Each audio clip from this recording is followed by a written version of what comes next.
வணக்கம் 2024 இன்ஜினியரிங் படிக்கணும் அதுலயும் 7.5 ரிசர்வேஷன்ல 7.5% இடஒதுக்கீடுல ஃப்ரீயா படிக்கணும் அப்படின்ட்டு நிறைய பேர் ஆசைப்படுறாங்க. ஆனா யாருக்குமே 7.5 ரிசர்வேஷனை பத்தி டீடைலா தெரியல. அதனால இந்த வீடியோல அதை பத்தி தெளிவா சொல்ல போறேன். ரொம்ப முக்கியமா இந்த வீடியோ பார்த்து முடிச்சுட்டு நீங்க யார் யாருக்கெல்லாம் இந்த 7.5 ரிசர்வேஷன் கிடைக்குமோ அவங்களுக்கு இந்த வீடியோ ஷேர் பண்ணி வைங்க. நீங்க இது வரைக்கும் நம்ம சேனலை சப்ஸ்கிரைப் பண்ணாம இருந்தீங்கன்னா சப்ஸ்கிரைப் பண்ணுங்க. நான் உங்கள் ட்ரெண்டிங் தமிழ் கோபி. ஹலோ டிடிஜஸ். 7.5 ரிசர்வேஷனால பல பேர் ஃப்ரீயா படிக்கிறாங்களாமே. இந்த மாதிரி ஒரு கேள்வி எல்லாருக்குமே இருக்கு. ரெண்டாவது கேள்வி என்னன்னா, இந்த 7.5 ரிசர்வேஷன் எந்தெந்த படிப்புகள்ல இருக்கு அப்படிங்கிற ஒரு கேள்வியும் இருக்கு. அதுக்கப்புறம் முக்கியமான ஒரு கேள்வி, இந்த 7.5 ரிசர்வேஷனை யாரு கொண்டு வந்தா அப்படிங்கிற ஒரு கேள்வியும் இருக்கு. இப்ப அது நடைமுறையில எப்படி இருக்கு எல்லாத்தையுமே நீங்க ஒரு பெற்றோரா இருந்தாலும் நீங்க ஒரு மாணவரா இருந்தாலும் நான் உங்களுக்கு தெளிவா சொல்றேன். ஃபர்ஸ்ட் இந்த 7.5 ரிசர்வேஷன் எதுக்காக கொண்டு வந்தாங்கன்னா, நம்மளுடைய தமிழ்நாட்டில் பல மாணவர்கள் வந்து பார்த்தீங்கன்னா எம்பிபிஎஸ், அதாவது வந்து பார்த்தீங்கன்னா டாக்டர் ஆகணும் அப்படின்ட்டு, எம்பிபிஎஸ் ஆகணும் அப்படின்ட்டு ரொம்ப கனவோட இருக்காங்க. ஆனால் பல பேருக்கு வந்து பார்த்தீங்கன்னா இந்த கனவு வந்து நினைவாகிறது இல்லை. அதனால இந்த நீட் எக்ஸாம் எழுதிட்டு வந்தோடனே அதில் ஒரு உள்ஒதுக்கீடு மாதிரி 7.5 ரிசர்வேஷன் கொண்டு வரலாம் அப்படின்ட்டு கொண்டு வந்தாங்க. எம்பிபிஎஸ் படிப்புல தான் இது கொண்டு வரப்பட்டது. அதுக்கப்புறம் வந்து பார்த்தீங்கன்னா எம்பிபிஎஸ்ல இருந்து அது வந்து பார்த்தீங்கன்னா அப்படியே ப்ரொஃபஷனல் கோர்ஸ், இன்ஜினியரிங்கு, அக்ரிகல்ச்சரு, அதுக்கப்புறம் லா, வெட்டினரி, அதுக்கப்புறம் வந்து பாத்தீங்கன்னா இப்ப ஃபிஷரிங், இந்த மாதிரி மற்ற படிப்புகள் எல்லா படிப்புகள்லயும் வந்து பாத்தீங்கன்னா 7.5 ரிசர்வேஷன் கொண்டு வரப்பட்டிருக்கு. இப்ப கொண்டு வரப்பட்டு நடைமுறையிலேயே இருக்கு. ஆனா ரொம்ப முக்கியமா இப்ப நம்ம பேச வந்திருக்கிறது இன்ஜினியரிங். இன்ஜினியரிங்னா இப்ப நீங்க இந்த 2024 இப்ப 12th முடிச்சுட்டு இன்ஜினியரிங் படிக்க போறீங்கன்னு வச்சுங்களேன், என்னென்ன ஸ்கூல்ல படிச்சிருந்தா இந்த 7.5 ரிசர்வேஷன் கிடைக்கும் அப்படிங்கிறது உங்களுக்கு தெரியணும்ல. அதை நான் உங்களுக்கு ஒண்ணு சொல்லிடுறேன். அதாவது ஃபர்ஸ்ட் வந்து நீங்க கவர்மெண்ட் ஸ்கூல் 6ஆவதுல இருந்து 12ஆம் வகுப்பு வரைக்கும் இப்ப நான் சொன்ன ஸ்கூல்ல எல்லாம் நீங்க படிச்சாதான் உங்களுக்கு இந்த ஸ்கீம் கிடைக்கும். நீங்க ஃப்ரீயா படிக்க முடியும்.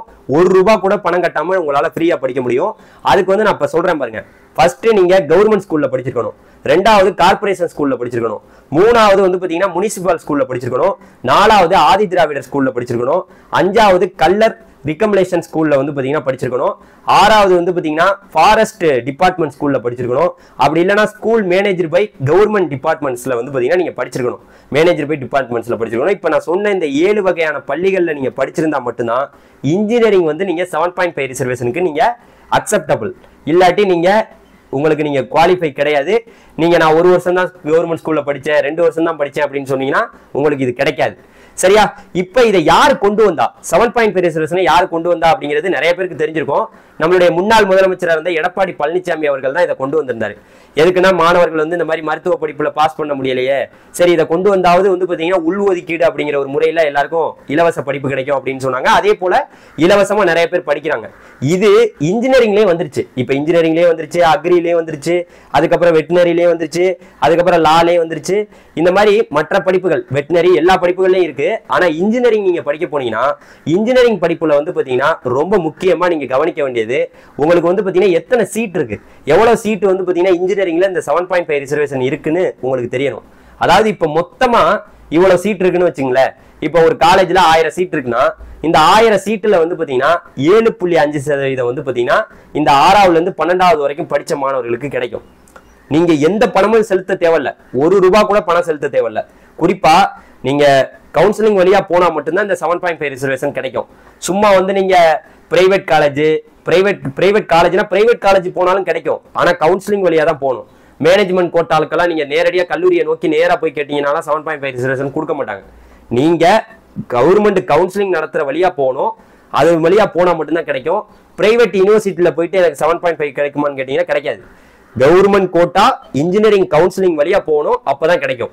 சோ அதன்படி பார்க்க போனோம்னா உங்களுக்கு கவுன்சிலிங் ஃபீஸ் ஃப்ரீ, அதுக்கப்புறம் டியூஷன் ஃபீஸ் ஃப்ரீ, அதுக்கப்புறம் ஹாஸ்டல் ஃபீஸ் ஃப்ரீ, எல்லாமே ஃப்ரீ. ₹1 கூட, ஒத்த பைசா கூட கேட்க கூடாது. உங்கள்ட்ட காசு யாருமே கேட்க கூடாது. அப்படின்னு தான் இங்க ரூல். இதை வந்து நம்மளுடைய இங்க வந்து இன்ஜினியரிங்க்கு கொண்டு வந்தவர் முதலமைச்சர் மு.க. ஸ்டாலின் அவர்கள் தான். இப்ப தற்போதைய முதலமைச்சரா இருக்காரு. எந்த கேள்வியா இருந்தாலும் கேட்டுக்கலாம். அதனால வந்து பாத்தீங்கன்னா பயப்பட தேவையில்ல. மாணவர்கள் 2 வகை இருக்கு. இன்ஜினியரிங் படிப்புல நீங்க 7.5 ரிசர்வேஷன்ல ஒரு காலேஜுக்குள்ள போகணும்னு நினைச்சீங்கன்னா உங்களுக்கு 2 வாய்ப்பு இருக்கு. அதாவது இப்போ இன்ஜினியரிங் படிப்புல வந்து பாத்தீங்கன்னா 11,000 சீட்டு தான் வந்து பாத்தீங்கன்னா போன வருடம் வரைக்கும் 7.5ல இருந்துச்சு. ஒரு கல்லூரின்னு ஒண்ணு இருந்துச்சுன்னா அந்த கல்லூரியில வந்து 7.5 ரிசர்வேஷன் கண்டிப்பா இருக்கும். இன்ஜினியரிங் காலேஜ் எங்கெங்கெல்லாம் இருக்கோ நம்மளுடைய தமிழ்நாட்டில் அண்ணா யூனிவர்சிட்டி கீழே இருக்கக்கூடிய இன்ஜினியரிங் காலேஜ் எங்கெங்கெல்லாம் இருக்கோ, அது பிரைவேட்டோ அது கவர்மெண்டோ என்ன வேணா வச்சுக்கோங்க, எப்படி வேணா இருக்கட்டும், ஆனா எல்லா காலேஜ்லயுமே 7.5 ரிசர்வேஷன் இருக்கு. அதுல நீங்க உங்களுடைய சாய்ஸை வைக்கும்போது உங்களுக்கு வந்து பாத்தீங்கன்னா 2 வாய்ப்புன்னு சொன்னல, 2 வாய்ப்பு. அந்த 2 வாய்ப்பு என்னன்னா, ஒன்னு 7.5 ரிசர்வேஷனுக்காக போட்டி போடணும், அதுல போட்டி போட்டு அதுல சாய்ஸ் ஃபில்லிங் பண்ணி அந்த கவுன்சிலிங்ல நமக்கு சீட்டு கிடைச்சா ஓகே. அப்படி கிடைக்கல அப்படிங்கிற பட்சத்துல நீங்க பொதுவா எல்லாருமே இப்ப அட்டன் பண்றாங்க பாத்தீங்களா, சிபிஎஸ்இ ஸ்டூடெண்ட், அதுக்கப்புறம் ஸ்டேட் போர்டில் படிச்ச ஸ்டூடெண்ட், ஸ்டேட் போர்டில் பிரைவேட் ஸ்கூல்ல படிச்ச ஸ்டூடெண்ட், அவங்கெல்லாம் அட்டன் பண்றாங்க பாத்தீங்களா, அவங்களுக்கு என்ன மாதிரி கிடைக்குதோ அது மாதிரி போயிடலாம். நீங்க 7.5ல சீட்டு கிடைச்சா 7.5ல போகலாம், அப்படி இல்லைன்னா ஜென்ரல்ல போயிடலாம். ஸோ அதனால இந்த இன்ஜினியரிங் கவுன்சிலிங்க்கு வரக்கூடிய மாணவர்கள் எல்லாருக்கும் நான் சொல்றது 7.5% இடஒதுக்கீடுனால நம்ம சேனலை பார்த்து பல மாணவர்கள், பல ஏழை மாணவர்கள் நிறைய பேர் ஃப்ரீயா படிக்கிறாங்க. நான் என்னென்னமோ பண்ணிட்டேங்க. எனக்கு ரொம்ப சந்தோஷமான விஷயம் என்னன்னா, பல மாணவர்கள் நம்மளால இதுவும் இந்த 7.5% இடஒதுக்கீடு இருக்கிறது தான், அதை தெளிவா சொல்லியிருக்கேன்.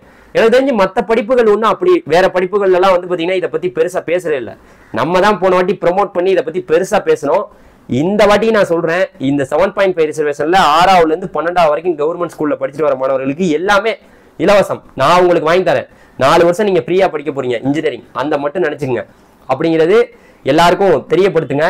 யார் யாரெல்லாம் கவர்மெண்ட் ஸ்கூல்ல படிச்சாங்களோ அவங்களுக்கு சொல்லி, இங்க பாருப்பா, காலேஜ் ஃபீஸ் கட்ட வேணாம், நீ வந்து கவுன்சிலிங் ஃபீஸ் கட்ட வேணாம், உனக்கு வந்து பாத்தீங்கன்னா ஹாஸ்டல் ஃபீஸ் கிடையாது, எதுவுமே கிடையாது, நீ வந்து இன்ஜினியரிங் படி அப்படின்னு சொல்லுங்க. ரொம்ப முக்கியமா பிரைவேட் காலேஜுக்கு போனா கூட நமக்கு இந்த ஸ்கீம் கிடைக்குது. அங்கதாங்க நம்ம நிக்கிறோம். வெறித்தனம். நம்ம கவர்மெண்ட் ஸ்கூல்ல படிச்சதுக்குன்னு நமக்கு வந்து பாத்தீங்கன்னா ஒரு மிகப்பெரிய ஒரு வாய்ப்பு ஏற்படுத்தி இருக்கு. அந்த ஏற்பட்ட வாய்ப்பை பயன்படுத்திக்கிறது உங்களுடைய கையில தான் இருக்கு, என் கையில கிடையாது. முடிஞ்ச வரைக்கும் நான் அட்வைஸ் பண்ணுவேன், அதை கேட்டுக்கிட்டு நீங்க அதை நடைமுறைப்படுத்தினீங்கன்னா உங்களுக்கு தெளிவா இந்த வருஷம் இன்ஜினியரிங் கவுன்சிலிங்ல சீட்டு கிடைச்சிரும். அதனால நான் சொல்றதை மட்டும் ஃபாலோ பண்ணீங்கன்னாவே 2024 உங்களுக்கு இன்ஜினியரிங்ல 7.5ல சீட்டு கிடைச்ச மாதிரி தான். ஒருவேளை கிடைக்கலங்கிற பட்சத்துல உங்களுக்கு வந்து நீங்க நார்மலா எல்லாருமே போறாங்க பாத்தீங்களா கவர்மெண்ட் கோட்டால, அந்த மாதிரி போய்க்கலாம். ஒன்னு 7.5ல கிடைச்சா பார்க்கலாம், அப்படி இல்லைன்னா நீங்க நார்மலா போய்க்கலாம். உங்க எல்லாருக்கும் வந்து பெரிய ப்ராசஸ் என்னன்னா, நீங்க எல்லாருமே ரிஜிஸ்ட்ரேஷன் பண்ணுவீங்க. உங்களுக்கும் தனிப்பட்ட முறையில 7.5க்கு அதாவது வந்து பாத்தீங்கன்னா ரேங்க் லிஸ்ட் வெளியாகும். வெளியானதுக்கு அப்புறம் நீங்க 2 சாய்ஸ் ஃபில்லிங் பண்ணுவீங்க. பொதுவா எல்லாரும் பண்றதையும் பண்ணலாம், 7.5லையும் பண்ணலாம். 2 சாய்ஸ் ஃபில்லிங் பண்ணுவீங்க. 2ல 7.5ல உங்களுக்கு சாய்ஸ் ஃபில்லிங் பண்ணையில அதுல வந்து பாத்தீங்கன்னா சீட்டு கிடைச்சா ஃப்ரீ. நீங்க பொதுவா பண்றதுல சீட்டு கிடைச்சா காசு, அதாவது கவர்மெண்ட் காசு. இந்த பக்கம் பண்ணையில இந்த பக்கம் 7.5ல கிடைச்சிச்சுன்னா ஃப்ரீ. அதனால 2 வாய்ப்பு இருக்கு. 2 வாய்ப்பு இருக்கக்கூடிய மாணவர்கள் யாருன்னா இந்த கவர்மெண்ட் ஸ்கூல்ல படிச்ச மாணவர்கள் தான். இந்த வாய்ப்பை பயன்படுத்திக்கணும்னா நம்ம சேனல்ல தொடர்ந்து பாருங்க.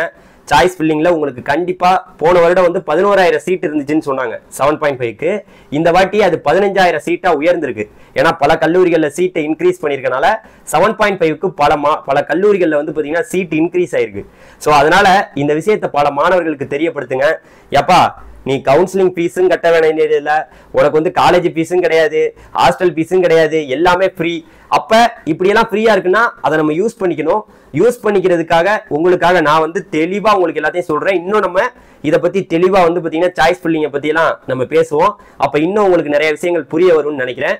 இன்னும் நீங்க பல மாணவர்கள்ட்ட சொல்லி, டேய் இந்த மாதிரி 7.5 ஒன்று இருக்காண்டா, டேய் டேய் டேய் டேய் டேய் ஏற்கனவே நம்ம ஸ்கூல்ல சொல்லியிருக்காங்கடா, இருந்தாலும் இது இருக்காண்டா, வந்துருச்சுடா, நம்ம படிக்க போறோம், நம்ம வந்து காலேஜ் இன்ஜினியரிங் படிக்க போறோம், ரொம்ப ஃப்ரீயா படிக்கணும்டா, அதுக்கு இந்த மாதிரி ஒரு வாய்ப்பை பயன்படுத்திக்கிறோம்டா அப்படின்ட்டு உங்க ஃப்ரெண்டுக்கு எல்லாருக்கும் சொல்லுங்க.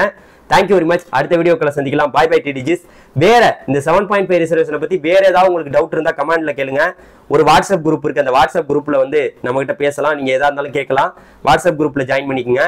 ஸோ எந்த இன்ஃபர்மேஷனா இருந்தாலும் உங்களுக்கு தெளிவா நான் சொல்லிக்கிட்டே இருப்பேன். தேங்க்யூ. பாய் பாய் டிடிஜிஸ். பாய்.